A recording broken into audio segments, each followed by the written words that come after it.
This fine day of November 7th, 2024. Please join me in a salute to the flag of our nation. Thought it'd be appropriate after that. I pledge allegiance to the flag of the United States of America and to the republic for which it stands, one nation, under God, indivisible, with liberty and justice for all. Thank you very much. Please call the roll. Commissioner Bolin, Commissioner Johnson, Here. Commissioner Kimmelshoe, Here. Commissioner McGreehan, Here. Commissioner Duncan, Commissioner Betts, Chair Connolly, Here. alternate Commissioner Rust, Here. alternate Commissioner Bradley, Here. alternate Commissioner Ritter, alternate Commissioner Shepherd. Here. Thank you. Okay, first up is our consent agenda, which is the approval of the minutes of August 1st, 2024. Are there any errors or omissions that you found there? Looking at you, you're the guy that catches them. Mr. Chair, I move we approve the minutes as submitted by staff. Okay. All those in favor say aye. Aye. Any opposed? Perfect. We have no notice, public hearings on the regular agenda. We have the Tuscan Water District Detachment, M&T Chico Ranch. Who's going to handle that? That'll be me. Good morning, Commissioners. It's good to have you back, Steve. Thank you. Good to be here, Mr. Connolly. Sorry that we didn't drag you out for a couple more meetings this summer. Hope you had a good vacation. So the item in front of you is a detachment of several properties from the Tuscan Water District. This is a non-controversial issue that the applicant is 100% in consent of doing so. This is really a cleanup effort. When we approved the Tuscan Water District, the law allowed for landowners to withdraw their property prior to the formation vote. And Mr. Herringer did come forward at that point and indicated that they would like to have their parcels removed. Inadvertently, these parcels were missed as a part of that process. So unfortunately, something that could have been taken care of really simply at the time, when we did take out several parcels then, these two parcels got missed, or three, excuse me. And so this is a cleanup. It's a detachment. It was approved by resolution of the board of the Tuscan Water District, thus submitted to us as an application for detachment. It really is just a situation where they are kind of in the middle between two different water subbasins, if you will, between Vina and Butte Basin. Plus, they have their own water system basically themselves. So getting away from the specifics, really, this is a cleanup of an error that we had all collectively made, we not being the commission, myself and their applicant as at the time of formation. So I'm recommending that you approve their recommendation to remove the parcels, and that's as simple as it gets. Was there any electronic public comment for today's meeting at all? Was there any electronic comment on this issue? No. Okay. Any questions or comments? I've got a couple. Okay. First of all, so there were others prior to putting together the Tuscan Water District, approving the Tuscan Water District, that asked to be removed parcels, Correct. not from M&T Ranch, but other parcels, other landowners in the area. Oh, no. At the time we went through the formation proceedings, the opportunity was for any landowner to could come forward and say, I would like my parcels removed. They had to Correct. provide that to us in writing. They did provide that to us in writing. Inadvertently, we missed a few parcels in that request, Okay. but no other folks had come forward at that time to ask for removal of any parcels. Okay. So, now we're going to do it, and that's fine because it's our fault. We missed it at that point in time. I don't understand just because they're in a different sub-basin, what does it matter what sub-basin they're in? Because most of these other folks are in the Vina sub-basin. They're in a sub-basin as well, or the Vina GSA. What does that have to do with anything, I guess? Well, to put it short, is that their view, and it's any landowner's prerogative, is they don't feel there's a lot of benefit for them to be continually in to Tuscan, as they are by and large represented by Butte Basin, and that they also have a groundwater replenishment activity on their property. So and the district believes that that's also not essential through their resolution that they remain in, because they're going to get essentially layered services. I would be happy to let Mr. Herringer speak to this directly as to their own personal motivations. I can't speak to that, but from a format procedural process, they have done everything correctly, and they have demonstrated that they have reasons that they would like to be removed. And the district has demonstrated that this will be at no direct deficit to the district moving forward with its continued work. And those are really the two factors that we at LAFCO are restricted to looking at. That doesn't mean you can't take a different choice, but my Yeah, analysis. and I guess I should have been, first of all, I had ex parte communications with Mr. Herringer in regards to this. I should have disclosed that right up front. And the reason I'm asking is because I represent this area, that's part of the district that I represent as a county supervisor. And there were folks that did not like the idea of the Tuscan Water District. And some of them were landowners in the Tuscan Water District. What I'm trying to, I guess, cover my own tail on this is if they come to me now and say, hey, wait a second, why is M&T able to get out now? I never wanted to be in the first place, or I never was aware that I could have got out at that point in time. That's their fault if they were not aware. But I'm just trying to, cover my tail, because people, I'm sure, if they get wind of this, will come to me and say, well, I've got 20 acres. I was opposed to the Tuscan Water District. And we all know that there was opposition to the Tuscan Water District. How come M&T gets to get out and I can't? Well, there's And nothing- I'm in a GSA as well. I'm in the Vina GSA. So the short answer is there's no restriction from them asking for the same opportunity as Okay, so M&T. people can get out now if they want to. I'm not saying they can get out. It's not up to me to make that decision, Right. but any landowner can go to the Tuscan Water District Board, just the same as Mr. Herringer did. Okay. And ask, I would like my parcels removed, and these are my reasons why. And the board will consider what they believe is appropriate for their district.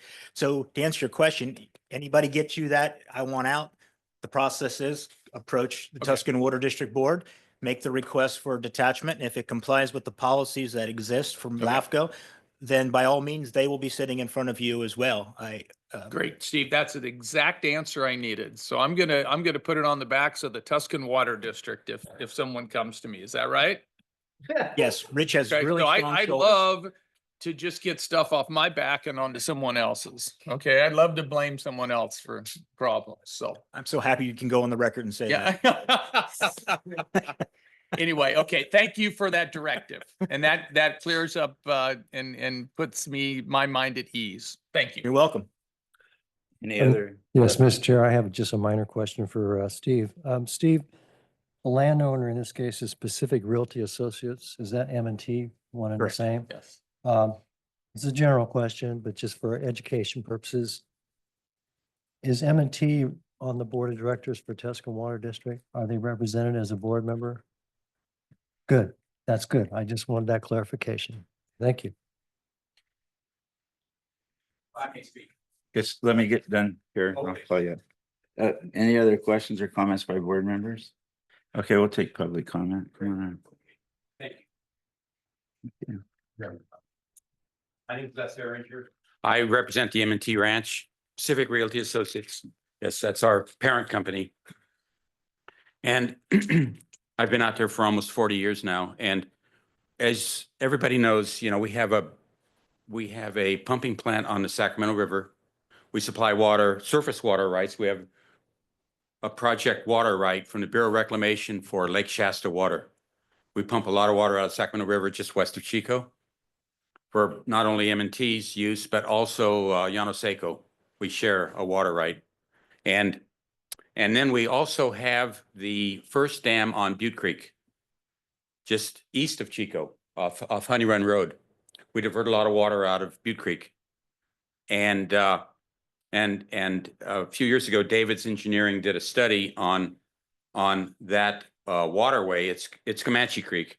It runs right down through the south part of Chico and on out to the ranch. And they concluded that about 25% of the water we divert out of Butte Creek is recharged into the groundwater in South Chico. So basically, we are a recharger between our canals, our river pumping plant, our Butte Creek diversion, Comanche Creek. I mean, we are basically a recharger out there, and we do have a few wells. We do have some partials that are still in the Tuscan Water District on the ranch. But I had asked for the main part of the ranch that, you know, goes back to, you know, the Spanish land grant days, Rancho Farwell. That's ranch is part of what was Rancho Farwell. I had asked early on to exclude that from the Tuscan Water District because we are in the Butte Subbasin. We're just like all those districts down there. We have generous surface water rights. We spend literally hundreds of thousands of dollars protecting our surface water rights and maintaining our diversions. We've got fish screens, we've got fish ladders, we've had some issues at the river with gravel bars. You know, we spend a lot of time protecting our surface water right, and that is good for Butte County when we protect our surface water rights. And someday, you know, hopefully, you know, we'll be able to contribute surface water rights to help recharge Butte County's groundwater. We do already, but incidentally because of Comanche Creek, which runs down through the south part of Chico. So so I do appreciate you bringing this up. I did ask early on to have this part of the ranch excluded from the Tuscan Water District for the reasons I've stated here. We do have several parcels that are still in the Tuscan Water District that we've added, you know, in the last 10 years. They're part of the Tuscan Water District. They're all around the ranch, but they're not in the Butte Subbasin. They're in the Tuscan Water District. So, so I don't know. I hope I've explained our position well. We are rechargers out there. You explained it more than well, but really what's before us, our only decision is, were you not allowed to detach legally, like by law, which you were not. So we're here to make a decision. that, Okay, I'm pretty sure, wanted to clear the air. You I know, mean, I'm all in favor of the Tuscan Water District. Believe me, I was here early on speaking in favor of it. I think it's very important for those that are strictly on groundwater. the only thing we're gonna vote on is getting you out of there. So. Okay, perfect. Okay, well, I just wanted to be upfront with everybody here. Out of here, got us going in a circle. Yeah. I tend to do that. So really what's before us is, did you legally have the right to withdraw? You did. Did it happen? No, it didn't. You're exercising your right Okay, per law, and I think I know where this is going. very good. Matter of fact, if there's no other public comment, I'll entertain a motion. Appreciate your time. You got it. Thank you for the explanation. Mr. Chair, I move that the commission adopt resolution number 1/2024-25, which is Exhibit B in our staff report. I'll second. Nobody else said anything. All those in favor say aye. Aye. Any opposed? You're a winner. Thank you. Thank you, everybody. Yeah. So I've got a question just along those lines. here we and go. And I should know this Todd, you after still being covered on your this commission. backside. It has nothing to Yeah. do with you guys. We're gonna have LAFCO But 101. typically, if someone wants to detach from any special district, they go to the district first and then come to us. Is that correct? Like, say it's a cemetery district, say it's a, well. you They're can't- all dead. They can't, Come on. can't detach them. The park district or whatever. Come They on. come to them first, right? Yes, that's essentially the process. There is something called a landowner petition that gets generated, but even under that scenario, then we would have them go back to the district to get the district's official position on that detachment to make sure that it was not harmful to the district. So it can come to us in two different ways, but in both ways, we want the consent of the district Okay. to ensure that the district's existing service capability is not somehow impaired by them leaving. Mhm. So if somebody wanted to detach from the Durham Rec and Park District, let's just say, Or if they get out as of, Mr. Bradley sitting here, I'll use that as an example. They just can't come to us first. They would have to come to them typically first. That They would be- could come to us, but we need their consent. Yes, Okay. that's the typical Okay. process. Thank you. As chairman, we're getting back on track here. 4.3, Butte LAFCO policy, 4.5 amendment, extended services by contractor agreement. I'm surprised that Chairman Connolly doesn't want to take this one just because it's near and dear to his heart. Well, I really, a quick background is we've tried to get this done on a state level.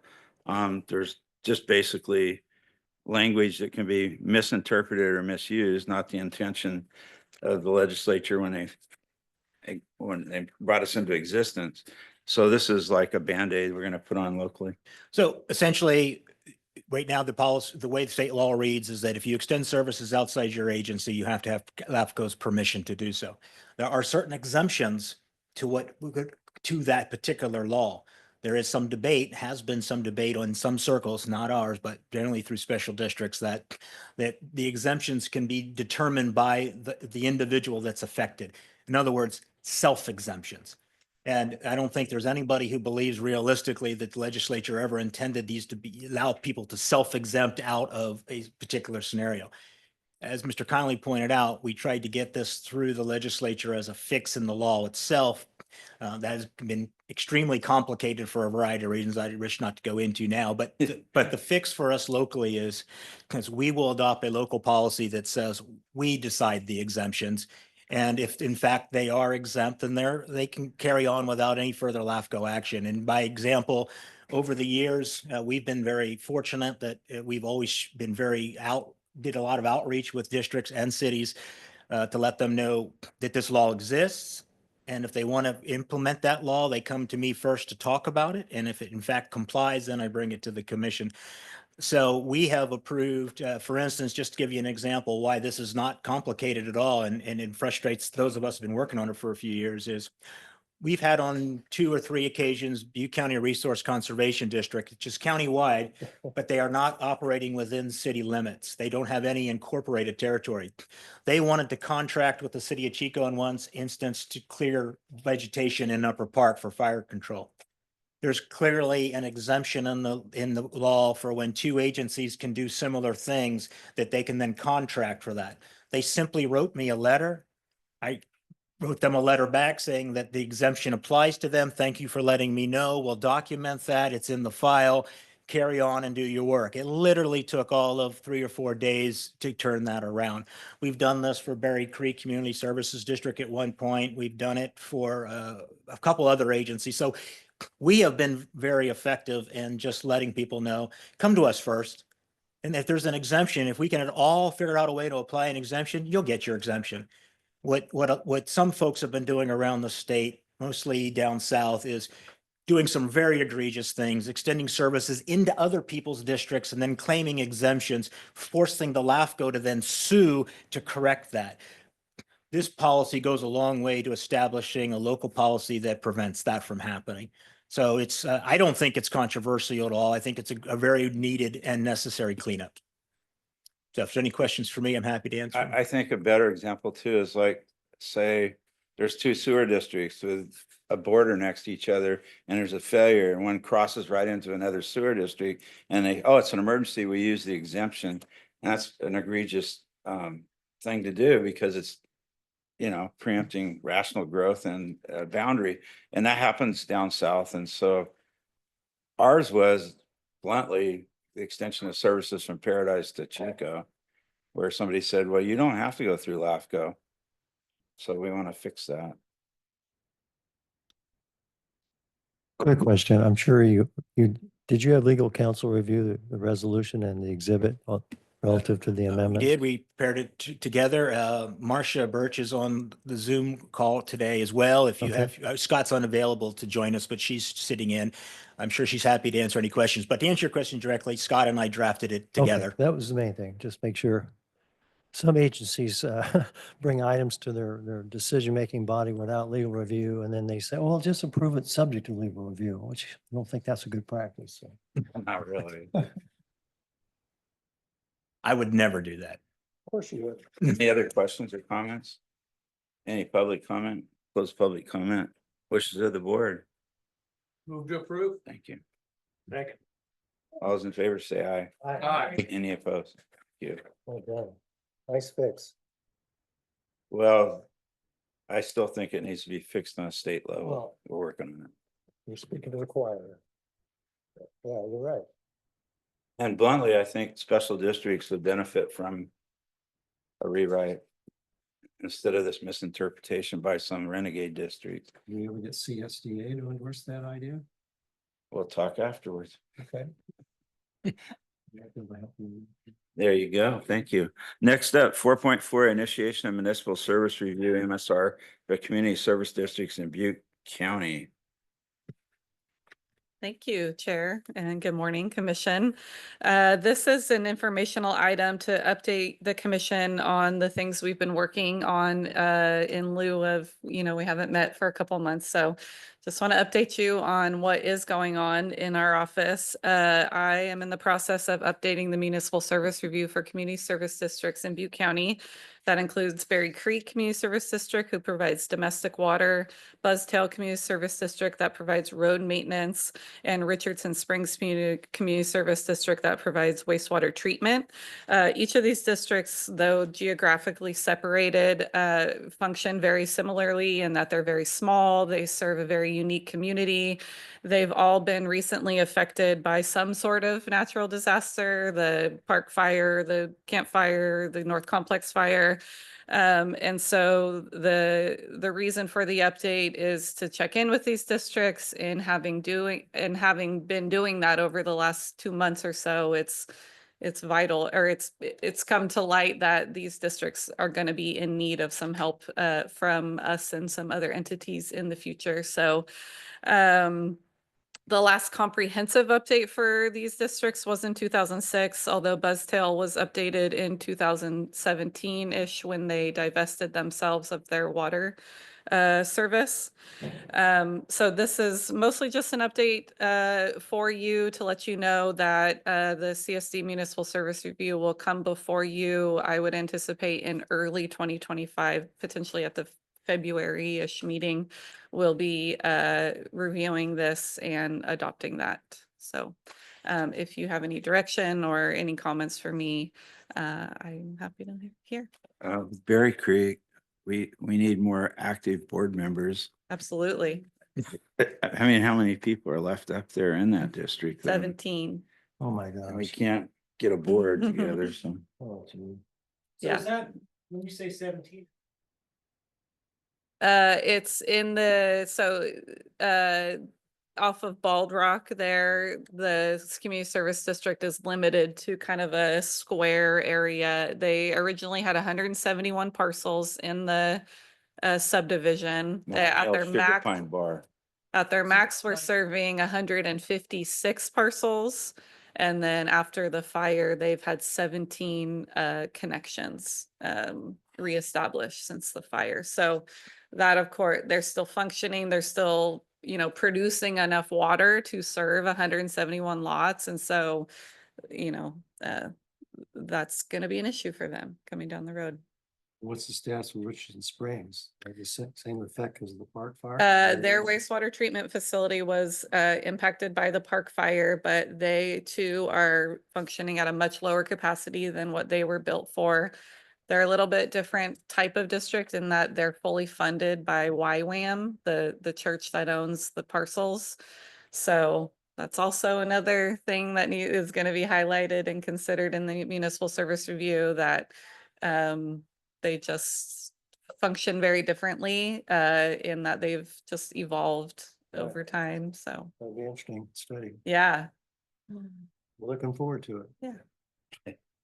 It's actually been I just add in a little bit, it's a great educational opportunity for Shannon in the sense that every county has these, but these vestiges of these old districts that were formed when they were formed, it was for very good reasons. And Yeah. over time, extreme events, when you only have a small population to begin with, the districts suffer greatly. I mean, it's Paradise and Irrigation District and Berry Creek, very similar in the sense they just lost their customer base. The only difference is they can't go send standby fees to all those other customers anymore. Mm. But it's this is something it's hard to correct. And It's there's very hard nobody to to- correct. Nobody to attach them to or merge them with either. Right. That's really true. There's all not a by lot of themselves. alternatives for them. Yeah. And there's still people use. Yes. Oh, yes. Mhm. Any other questions or comments? No public comment? You are the public, you know. Kind Okay, so the next thing up is initiation of municipal service review for ag irrigation service providers. Yeah, so again, an update to what we've been doing. This municipal service review is not as far along as the CSDs, although it is well established and very far along. So this is the update to the municipal service review for ag irrigation service providers in Butte County. That includes Biggs West Gridley Water District, Butte Water District, Richfield Irrigation District, Western Canal Water District, and Durham Mutual Water. Anytime on this paper where it says district, it should say company, so I apologize for that. Durham Mutual Water Company is a privately owned entity regulated by the CPUC. So while we don't have jurisdiction over them, they do provide ag services to a significant portion of land around Durham. So to the extent that I can, I will include them in this municipal service review. The last time this MSR was comprehensively updated for these districts was in 2007. Butte Water District did have an update in 2018. We all know that all sorts of new regulations have been passed down to these water agencies from the state, including SGMA. So the MSR will capture the changes that these districts have made since SGMA was enacted. Although they are all surface water districts, they do play a vital role in how groundwater is managed in this county. And then again, another catalyst towards this update is the growth that's going on in the areas of Gridley and Biggs, and how that is and will continue to impact these irrigation districts whose canals are basically embedded into these cities. So this MSR update, I imagine, will come to you more like springtime. So I'm trying to time it right. I know the rice is in full swing right now, I think. And They're so- pretty much harvested. Yeah, Okay, yeah. I'm trying to time it for these guys so that I'm not impacting their services to taking their attention away too much. So. So will we be hiring consulting firms to do this? Okay. You're doing it We'll yourself? do it Good, in-house. good. I'm glad to hear that. Yeah. And I'm happy to add that Shannon has built a remarkable relationship with these folks over the Yeah. last year, 2 years since we've been talking to them. And thankfully now she gets those calls instead of me. So I have a question for the districts that you might want to bring up. Yeah, I see wells pumping right into the canal. okay. Like they're delivering off their property.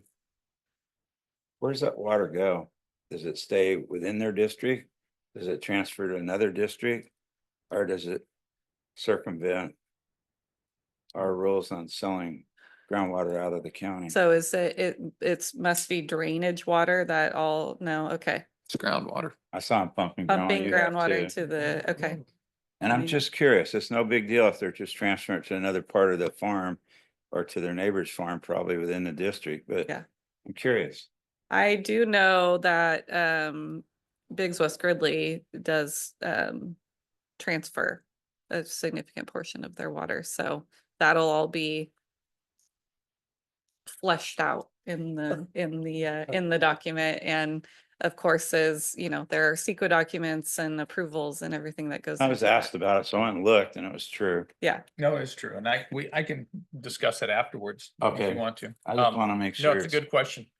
Because the um, people are accusing it of being Mhm. shipped out of Right. county. It's a good observation. I'm glad Durham Mutual Water District is on your list because that is the water district that's really struggling. And I think that any assistance we can give to them or pointers on how to maybe, and that's not our job, is to do it, to give them an idea how to do their job better. But it's anyway, it needs some help. yeah, there could be some potential options for them. I've tried to make contact with somebody Yeah, over there. it's hard to find somebody to answer the Yeah. phone. Yes. Would it be, I mean, I'm curious, your district Yeah.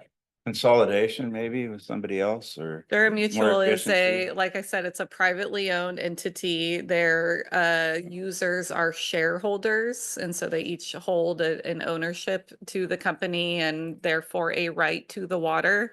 I don't know right now, I don't know all the details and particulars on how that's all managed. I'm trying to find somebody. Is it pre-1915 water rights? Do you Yeah. know? Oh, good. Yeah. To build on that question a little bit, Chairman, so mutual water districts, this is sort of it's a black hole throughout the state because they're not considered special districts, so they're not under the review or oversight of LAFCO. I can speak to right now that within the last 6 months, there's been considerable discussion about asking and seeking legislation that will define them as special districts, thus making them subject to LAFCO. And then the very things you're talking about, where we can then use that opportunity to do consolidations or mergers or some sort of a reorganization that would be beneficial. Now we would be able to do that. Right now, we're locked in because Department of Corporations is who issues their existence, basically. And it's difficult, very, very difficult. And while Durham Mutual is struggling, there are others that are it's even worse. Not here in our county, but just around the state. So it's a big push to get mutuals under our umbrella. Or otherwise, you really can't do an effective comprehensive review of irrigation services if you're going to take an entity that's private and you just leave them out of the mix. Mhm. So there's I think there's movement on that front. Who's taking the lead on that movement as you? There's a group of Cal LAFCO executive officers, myself included, some folks from San Diego down south. It's a few around the state working with the water policy group out of UC Berkeley, who are looking into better ways to deal with water consolidation issues at the state level. And one of the things that came up in that discussion early on was where are the weak links? Mutual water companies were one of them. And I can say internally, we are all in 100% agreement that the fix is to put them under LAFCO and bring them under our organizational review. That doesn't mean we can tell them what to do, no more than we can tell Larry what to do at his district, but I didn't pick on you on purpose, Larry. Yeah. So anyhow, I think there's movement. It's not like everything else, as Bill knows so well. It's going to take a while for it to fold out. But I Well, think my Northern California hat goes on. We want to keep our water rights and use our water here and potentially use it more here. And Yeah, that's a dangerous situation if Yeah. you think about it. They got pre-1915 water rights and they're self-owned and they could be approached. Could be. that's what makes all of these agencies. Not to so plant any complex, ideas Yeah. to the satellites and people down south, okay? I think we're on camera. Sorry. Anything else on that? No. Any questions? Beat that one up. Okay, next up is the Cal LAFCO Awards. I'd like to say that Mr. Lucas got a Lifetime Achievement Award. You got it. All right. He deserves it. He really deserved it, and that part went really well. But more importantly, aside from staff who's just here every day, Mr. Connolly got the Outstanding Commissioner of the Year award. All right. All right.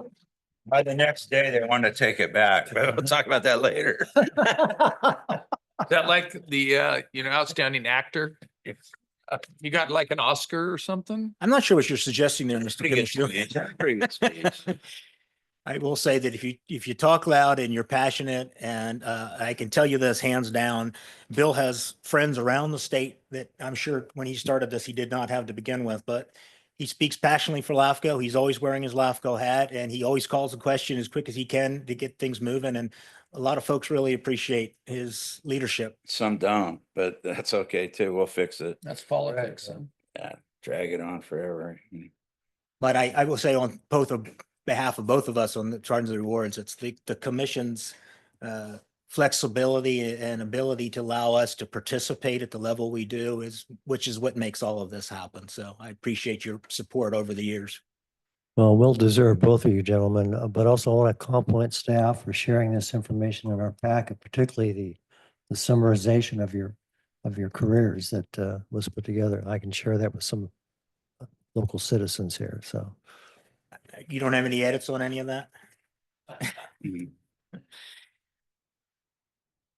That's I all think, have. just so that you're aware, there are issues at Cal AFCO and the direction it's gone lately that aren't well received by what I would say the most gifted, educated, and articulate executive officers and their boards around the state. And they may be the minority, but they're the leaders, and they're not very happy with Cal AFCO right now. And so there'll be more to come. I think democracy's sloppy. Sometimes it goes, up, and sometimes it goes down, sometimes it goes sideways. But we'll report back more on this after our next state LAFCO meeting. Yeah, I wanted to say also, I want to thank Bill and Steve both. There are many times, and I know this because my son's a lobbyist. Oh, and- he was there. I Yeah. met him. Yeah, and so he's worked on behalf of some agencies. And just because an agency or a group of people don't like the decision that LAFCO makes, they go to their state legislator and say, we need to go over the top of LAFCO or not let them make the decision on this. We need to do this at the state level. And so they're always trying to circumvent LAFCO. And so thank you guys for holding strong. LAFCOs are a very important organization in counties in California. And we can't let the state legislature, That created us. yeah, that created us, now trying to circumvent us and the things that we do. And they are successful from time to time unless we Absolutely. beat them back. So thank you for that. Public comment on items not on the agenda. Perfect timing. I had an. I wanted to say You want to that, identify yourself? my name is John Stonebreaker. I'm with the Upper Ridge Community Council, speaking as a private citizen for right now. On this breezy, dry Thursday morning, I wanted to remind the commission that many things have changed on Paradise Ridge since the last time that Sorry. Yeah. since the last time that the town of Paradise's municipal service review and sphere of influence were looked at. We would like to know that the town is capable of continuing to provide service to its current jurisdictional boundary, and would like to know if it is reasonable to retain the sphere of influence that derives from the early 1970s County Paradise Ridge and Upper Ridge Master Plan. It seems that sphere of influence might be overbroad with regards to the areas on the Upper Ridge. Additionally, it is well past time for the various recreation and park districts to have their municipal service reviews and sphere of influence updates. The Paradise Recreation and Parks District has been taking over recreational operations at Paradise Lake and is going beyond what Paradise Irrigation District offered when they were in charge. That may or may not comport with state law. I believe that it is a net good and would like to see that brought into conformance with state law. And if that involves annexing a couple of government-owned parcels, that would be great. But also, it really should be looked at whether Paradise RPD, who's also had their tax base significantly diminished by the Camp Fire, can realistically serve some of the areas that are within its jurisdictional boundaries, such as on Doe Mill Ridge. And also, when I was looking at our boundary, I noticed that Feather River RPD has a number of parcels and half parcels in the Big Bend area that have been cut off from the rest of the district by the creation of Lake Oroville. And it might be correct to detach some of those parcels, as realistically, they're not going to be using Feather River RPD facilities. They may very well be using Paradise RPD facilities. And now, speaking briefly as an incoming Paradise Recreation and Parks District director, it would be much easier to help set policy if you professionals showed us, the ability of the district to provide not only within its current boundary, but also as the district is acquiring more and more parcels and facilities, to get some sort of a sense of, what can our tax base realistically support. So issued this request, I think it was in 2019, to the commission. And I know you have many other items on your agenda such as today, and only so much staff. I don't expect you to get to work on this tomorrow, but I did want to petition the commission to direct staff to look at both the town boundary, which was recommended within the Paradise Irrigation District municipal service review that was recently completed, and also to look at the various recreation and park districts to see which district might serve which areas best. Thank you very much. It'd be much easier if you have the district and the town to ask for that. Okay. Otherwise, it's only covered under a municipal service review of your agency or the town, correct? I'll say this, is that we are well aware of the concerns and with respect to the town of Paradise, I'll just be very blunt as I usually am. The town has yet to update their general plan. We have been crying to them for years now to update their general plan. To do a review of them before they update their general plan would really be counterproductive because the general plan is now that old. As far as the park districts are concerned, we did a MSR series a few years back. It's been a while now, and that identified all of the overlap areas you no doubt are talking about, and some others. Monkel's a mess. And we at that time worked really hard with the districts to see if they were willing to generate a resolution to bring that to LAFCO. I can certainly double down on that as well, but the districts can ask, as Mr. Connolly pointed out, the easiest, best thing for us in terms of just initiating it and having a good record is for the agencies affected to request us to look at that. It kind of invites us into your tent, if you will. Okay. So we would be happy to do that, and we would certainly respond to your agency's request. Okay. If I may. Private citizen today before I'm sworn in, and I will bring that up for agendize at Paradise RPD once I have sitting on the board. And I brought that to the attention of Feather River RPD at their last meeting, and I will bring that to the attention of CARD at their next meeting as well, and to the town of Paradise, which I understand that updating the general plan is not trivial. But thank you very much for clarifying all of that. Thank you. Any other public comment? No? All right. We'll go on to reports and communication, the executive officer's report. So the first one is going to be interesting this morning.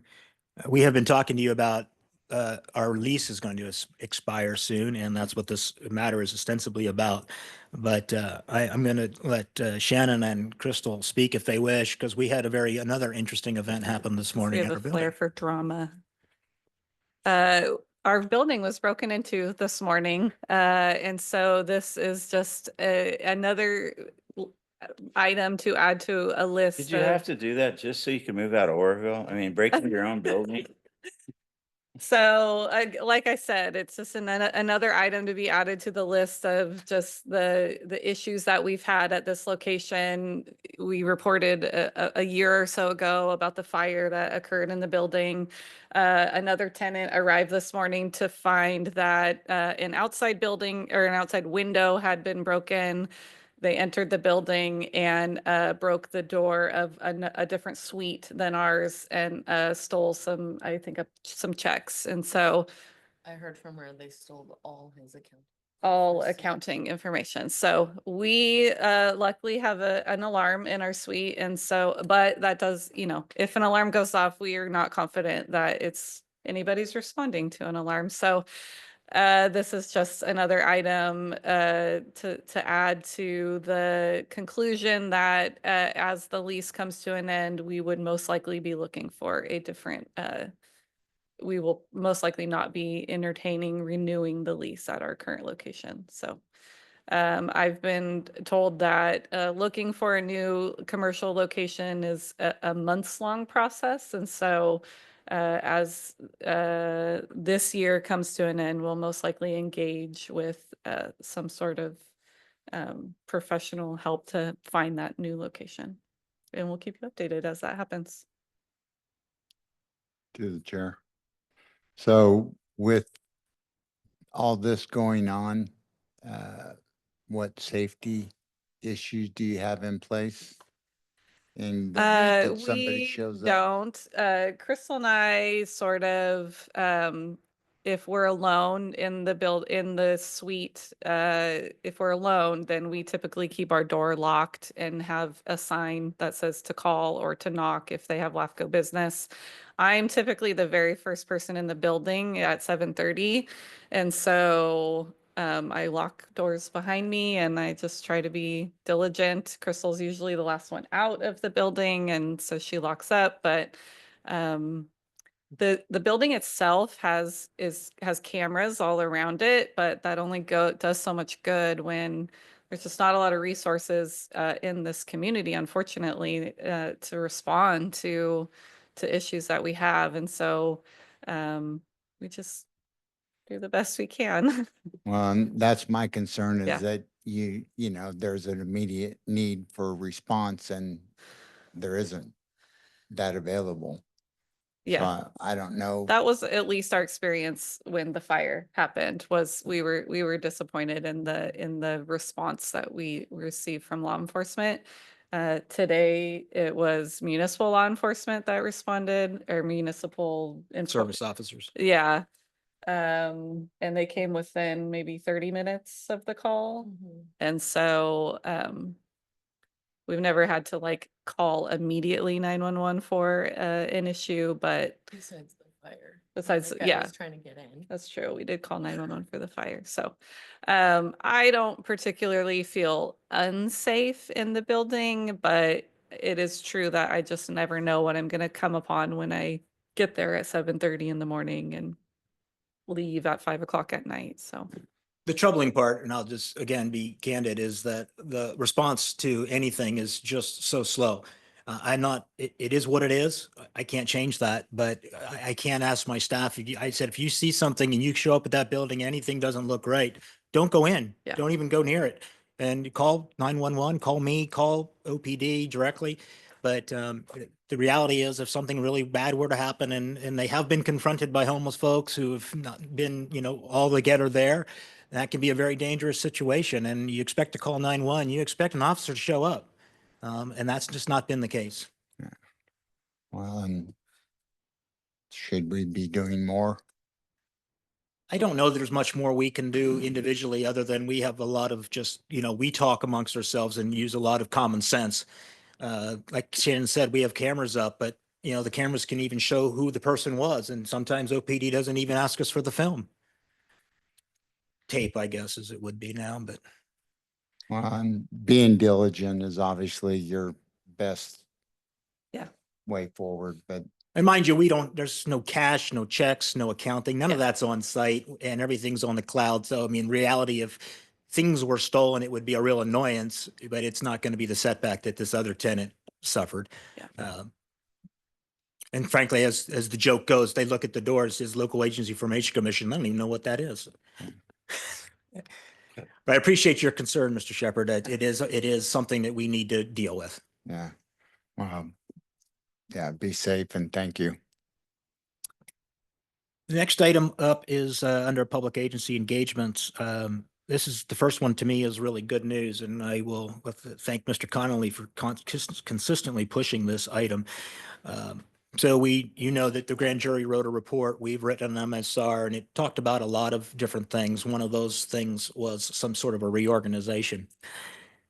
Shannon and I had the opportunity to meet with the JPA members on several occasions now. Let's talk about Oroville Sewer.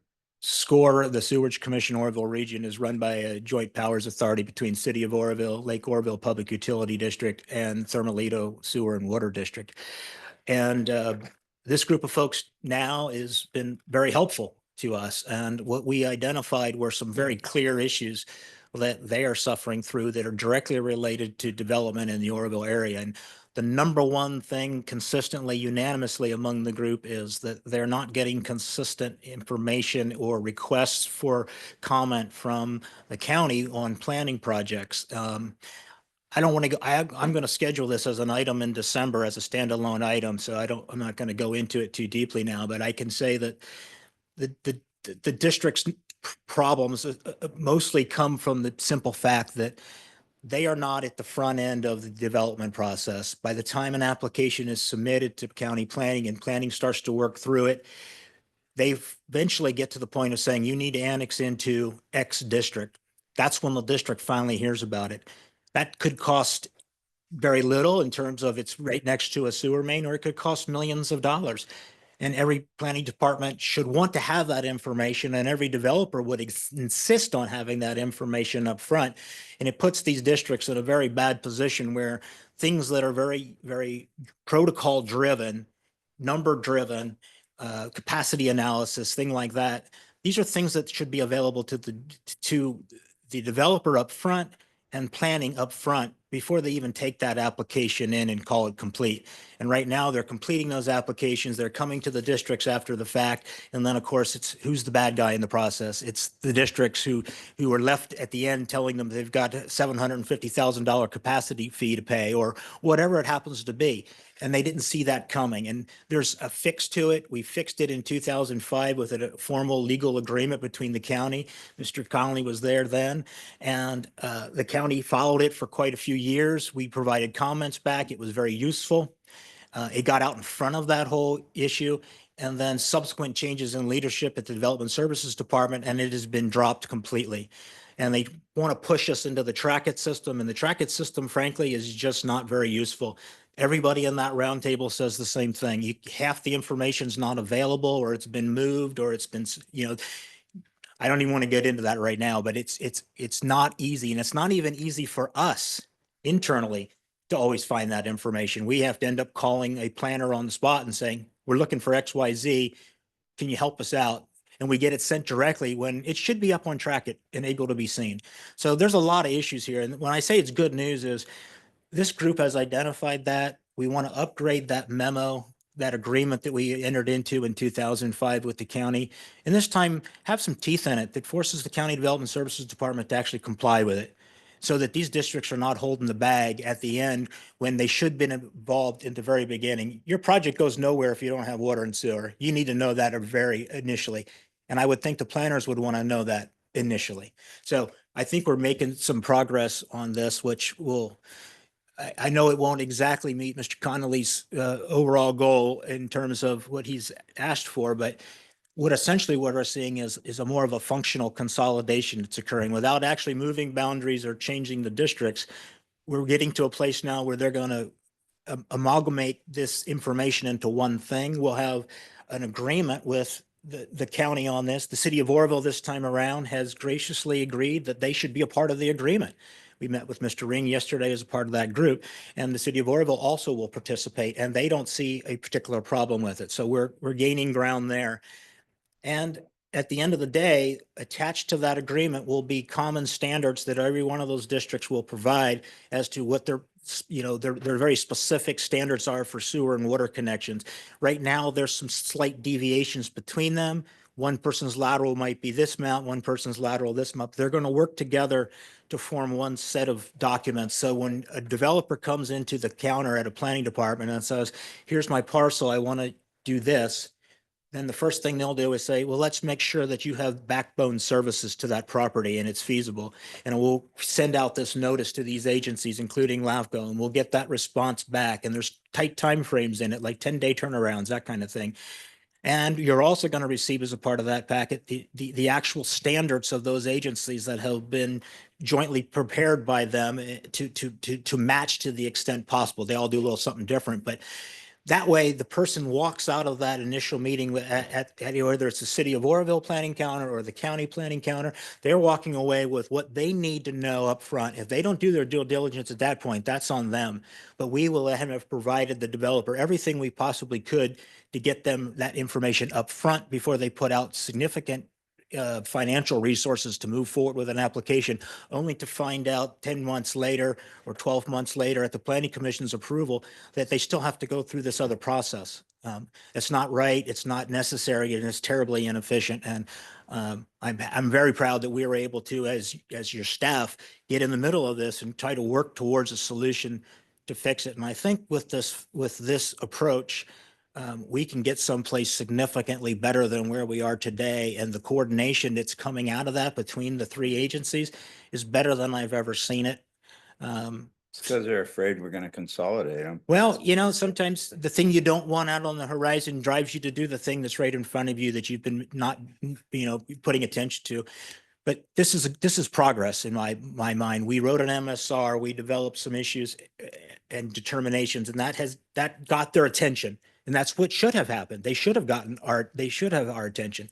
And now we're working with them, and we're through that cooperative discussion at our level, staff level, we're seeing progress being made. They're willing to tell us things that maybe years past we could not get from them.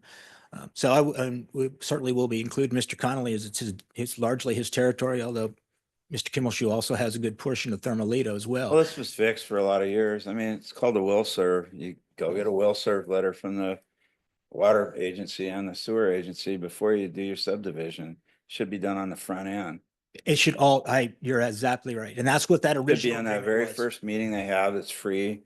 When somebody comes in and said, I have 100 acres or 40 acres, I want to subdivide it. This is what's required, and that should be included in the very first packet. I Because will- it doesn't make sense to go through the whole process from the county side either if you can't provide the service. So hopefully, and I will apologize in advance if I end up leaning on the Or two for of you the- as board members to for help the us with service, yeah. the issue and getting development services to agree that this is the appropriate path forward to work on this problem. So I said, I'm going to bring this back at the December 5th meeting, and I will invite the districts to come so they can actually share their sentiments with you directly. And hopefully at that point, we will have a new draft agreement in place that they are hurriedly working on. We provided them a base copy, so it's progress, Bill. I know it's It's not slow, consolidation, man. but it's progress. We'll see. Bill, I don't know if you recall, I thought the Department of Development Services was going to do away with Track It and put in a new software system. You remember anything about that? I try not to. When they change that, book, it's always a mess. Okay. I will inquire as to that. Because like you said, Track It is not, it's not a good system and it's antiquated. It's just like when we change whatever the county does when it comes to software, there's huge teething problems right afterwards. So would you like to speak on this? The Development Services has entered a contract to use the Acela software, but they haven't transitioned completely yet. So we can bring that up with Development Services that as part of that software transition, they can make sure that information is made available to the sewer districts as quickly as possible. Thank you. There you go. Moving on to the next item, which is new. The city of Chico has established a subcommittee of the council that's entitled the Growth and Community Development Committee. It came out of the defeat of Valley's Edge at the referendum that occurred on that project. We were invited to participate by and large because Valley's Edge was an area we put in their sphere back in 2018. Literally just prior to the campfire, we had that hearing, and it was supported, documented, everything was done correctly. The city had gone through a lengthy process to help develop that specific plan, dozens of public hearings, only to see the project get referended and lose. And there's nothing anybody can do to change that particular process. That's state law as it sits. But the question is, where do they go from that? Where does the city go now if that kind of a project is defeated? Because across the board, at least I would say 90%, and certainly folks who are professional planner types will say that was one of the better plans ever developed around the city, perhaps in the county. It received an award from the state planning organization for being a good project, but was defeated on emotional issues of growth. So my job has been to basically explain to this committee how it is that we look at growth, what factors go into us adding land to a sphere, and what happens when that sphere is too small. And I'll boil this all down to, and it's continually going, but all of the testimonies coming back the same way, which is if you don't have more land to add to build housing, it's just going to continue to go up. There's no solution to the housing shortage unless you start converting more land, and at least let the land that's been planned for conversion through a 10-decade-long process continue. So there's no right or wrong position from my participation other than to explain to them the process of how we get from a city general plan, them proposing it for a particular use, the county general plan mirroring that particular use, them coming to us for a sphere update, us going through the process and hearings to do that, only to have the project unravel at the ballot box. And I think everybody would agree, ballot box zoning, ballot box planning is some of the worst possible scenarios you could ever ask for. So it's a tough one, and the city's in a tough position right now, what to do with this piece of land that is now in their sphere, but probably is not going to ever get used. And it's probably the most available, useful, least impacted piece of land they could possibly go after. And this is why the Green Line has been able to stay solid for so long, is Chico is focused on the foothills, and it's been a good process. But there's just folks who aren't happy with growth, period. In my opinion, this went sideways when the Habitat Conservation Plan was shot down by the very people that were shot down on their project. It was a very rational, thought out idea that we would get ahead of endangered species. We'd have agreement from the environmental community and the people that develop the development community and the farming community, but it got sideways because some people saw it as like a dent into the way they, I'll be blunt, and the way they make a living. And they kind of poisoned the well. It's still on the shelf over at BCAG, and it would solve a lot of these issues where we've got concise planning ahead, how we're going to take care of the endangered species, how we're going to develop around them. All these things we're going to be taking care of it. But it's just like, I couldn't believe it when it got shot down, and the people that shot it down, because they didn't have the foresight to see this is what was going to happen to Valley's Edge. You actually, the people that would have helped you do that in a way that made them happy too, are now your enemy. And that just spread. It's like throwing a rock in a pond. The waves just go out. And I'm still frustrated over that. And I don't want to mention names, but some people really higher up even had it in a shelf. We were approved in Washington, D.C. We could get approved in Sacramento, but we couldn't get it from Sacramento back to Washington, D.C. because it was shelved on the order of a certain person. And that's what I think. If we're going to have any input for rational growth, we need a good habitat conservation plan. They're accepted. Both houses accepted in other communities, and it works well, including accepted by the farming community, but not here.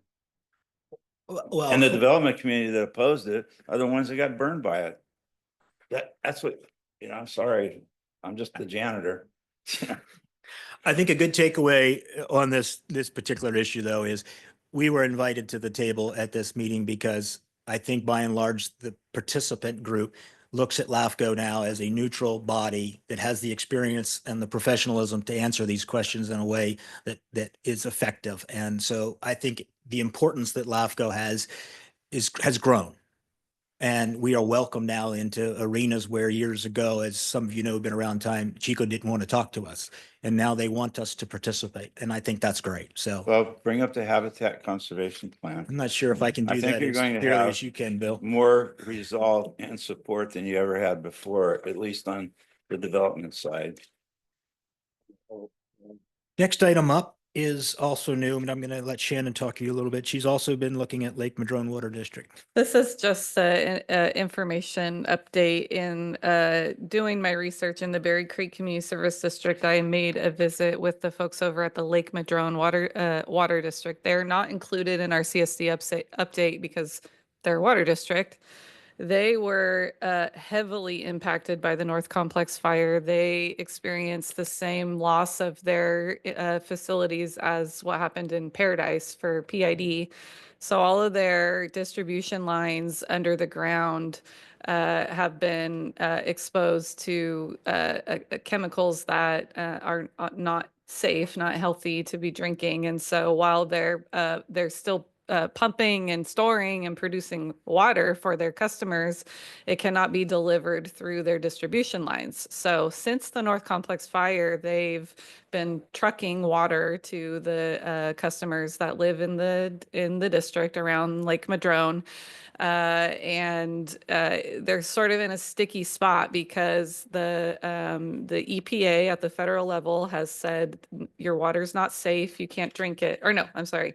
They have said the water, it meets our criteria and yes, it's safe, you can drink it. But at the state level, the Water Resources Control Board, Drinking Water Division has said, no, it's not safe, you can't drink it.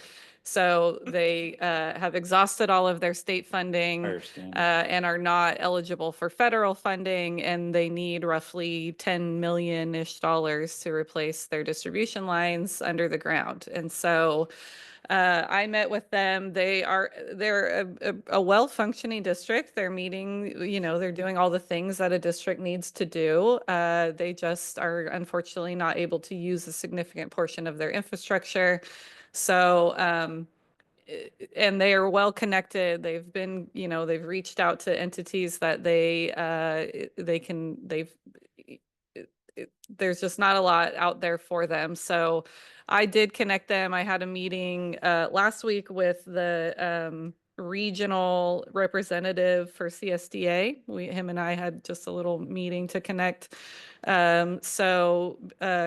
are not a member of the Special Districts Association up here, but CSDA is willing to reach out to them to see if there might be some sort of low interest loan that they could look into to get a lump sum of money. They, of course, too, were their customer base was heavily impacted.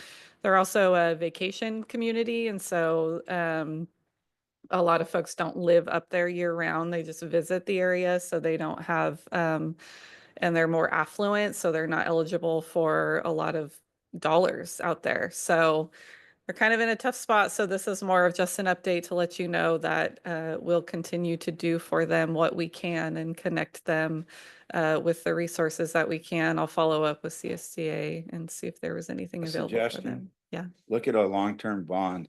yeah. It yeah. might knock their costs down. So I, they're- I would imagine they have considered that, but I'm gonna follow up with them in the future and sort of regroup and see what we can. You could probably sell it to North Korea or China. That's humor.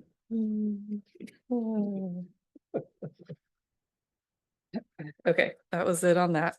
Thank you, Shannon. The other new item, Tuscan Ridge PUD, it's formally now been noticed for a planning commission meeting to be held next Thursday. And of course, our comments were submitted and we have received back the final EIR so that we can see the response to comments. I won't say it was entirely favorable. I'm disappointed to have learned in that process, the town of Paradise submitted no comments, despite what we might have heard here from their representative, which is, like I said, it's just disappointing. Nonetheless, we have our concerns mostly related to how it affects or interacts with Paradise Irrigation District and their potential to serve the property or at least maintain their water system. Frankly, we advocated on behalf of the town and then the town did not respond, which really undercut our comments, frankly. So that's disappointing. The staff responded to LAFCO's comment by giving you a direct final EIR, or did they do it electronically, or just send you their comments? I'm going to let Shannon answer the question because she facilitated that transfer. This is just another example of the difficulties that we face when these county projects come through. I received a public hearing notice in the mail and then went to access the information, the most recent updated EIR, and it was just nowhere to be found. And so I had to make contact with a staff member over at the county, request the link or request the information. Oh, it's not up on the website yet. I'll get it to you. He did end up directly sending me a link of the most recently updated EIR, but it's just another one of those things where any member of the public would not have been able to. They had old versions of the EIR on the website, but I knew that there should have been something, and the response for comments should have been included in there. They do have the EIR is through a contract. It's not an in-house type project, so I know they're kind of playing the middleman. Yeah.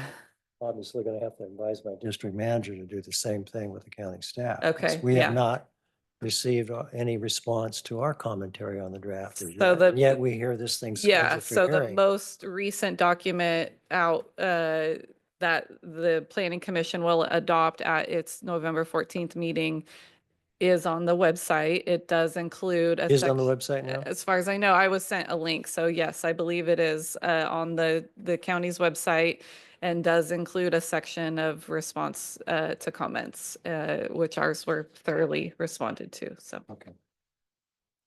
I have a couple quick questions on this, the Paradise Ridge, the Tuscan Ridge. First of all, it says that they would have to form a new CSA if mhm. they were to do this. Do we approve the CSAs or do the county? We do. Okay.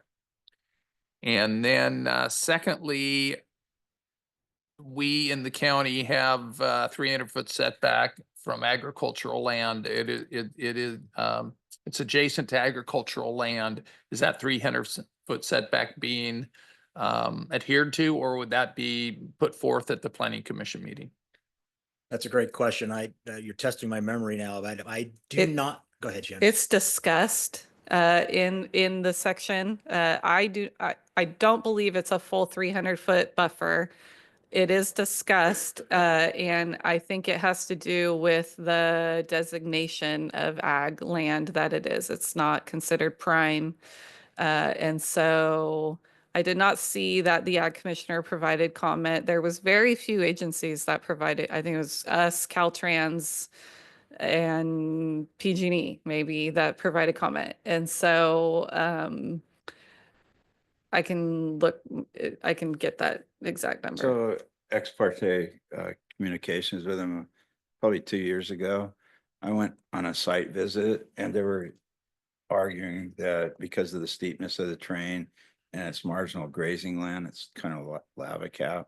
Yeah. There's like a big slope. They wanted to shorten it up, but my position at 300 feet, is 300 feet. And I didn't concede anything on that visit. I don't even remember who it was. It's been so long ago who it was. They're also looking for another driveway or something to at that visit. And is the Skyway a state highway? Or is that a county road? Isn't it? It's a county road. That's what I thought. Okay. It's one of the nicest county roads. It is. It's not in our district. I know it. I can't believe it. Okay, so and that planning commission meeting, I should know that is when. Next 14th. Thursday. Okay. I may have to attend. Mhm. I encourage you to do so. Mm-hmm. We'll save you a seat.